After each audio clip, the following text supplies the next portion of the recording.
Ready start.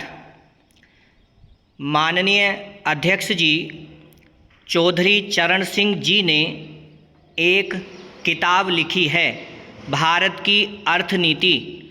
Bharat की अर्थनीति की किताब में चौधरी साहब ने सुझाव दिया है, सारे देश को खाद्यान्न के लिए एक ही क्षेत्र मान लिया जाए। दूसरे शब्दों में, देश के एक भाग से दूसरे भाग में लाने जाने पर कोई प्रतिबंध न हो। यह चौधरी चरण सिंह जी की किताब का कोट है। डॉक्टर मनमोहन सिंह जी के सरकार के कृषि मंत्री श्रीमान शरद पवार जी यह गर्व की बात कर रहे थे। उन्होंने कहा था कि किसानों के बचाव के लिए ही तो एपीएमसी रिफॉर्म को प्रमोट किया जा रहा है। कश्मीर से कन्याकुमारी तक, कच्छ से लेकर कामाख्या तक जब हर भारतीय एक पसीना लगाता है तब जाकर देश आगे बढ़ता है।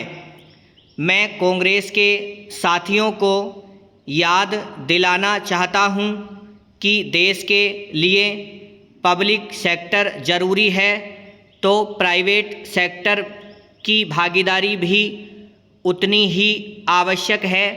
अगर आज भारत मानवता के काम आ रहा है तो हमारे इस प्राइवेट सेक्टर का भी इसमें बहुत बड़ा रोल है।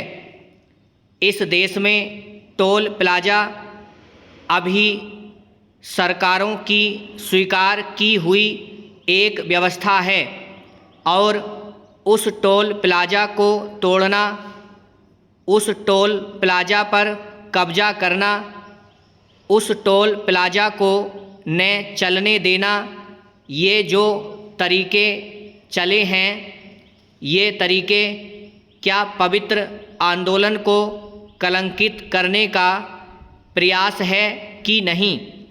जब पंजाब की धरती पर सैकड़ों की तादाद में टेलीकॉम के टावर तोड़ दिए जाएं, क्या वह किसान की मांग से सुसंगत हैं? इसलिए देश को आंदोलनकारियों और आंदोलनजीवियों के बीच फ़र्क करना बहुत ज़रूरी है और देश को इन आंदोलनजीवियों से बचाना वह भी उतना ही ज़रूरी है। देश बहुत बड़ा है, देश के सामान्य आदमी की आशा आकांक्षाएं बहुत हैं। हमें उनको लेकर आगे बढ़ना है और हम उस दिशा में प्रयास कर रहे हैं। हमारा यह फोकस है कि देश को एक संतुलित विकास की तरफ ले जाना चाहिए।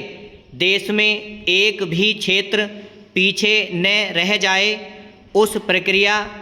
उस प्रकार से विकास की अवधारणा को लेकर हमने आगे चलने का काम किया है।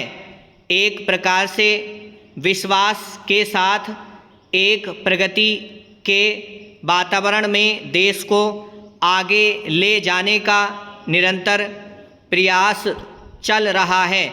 मैं राष्ट्रपति जी का हृदय से आभारी हूँ कि अनेक विषयों पर उन्होंने स्पर्श किया है। जिनका राजनीतिक एजेंडा है वह उनको मुबारक। हम देश के एजेंडे को लेकर चलते रहेंगे। मैं फिर एक बार देश के किसानों से आग्रह करूंगा कि आइए टेबल पर बैठकर मिलकर समस्याओं का समाधान करें। इसी अपेक्षा के साथ राष्ट्रपति जी के भाषण को राष्ट्रपति जी का धन्यवाद करते हुए मैं अपनी वाणी को विराम देता हूँ। विराम।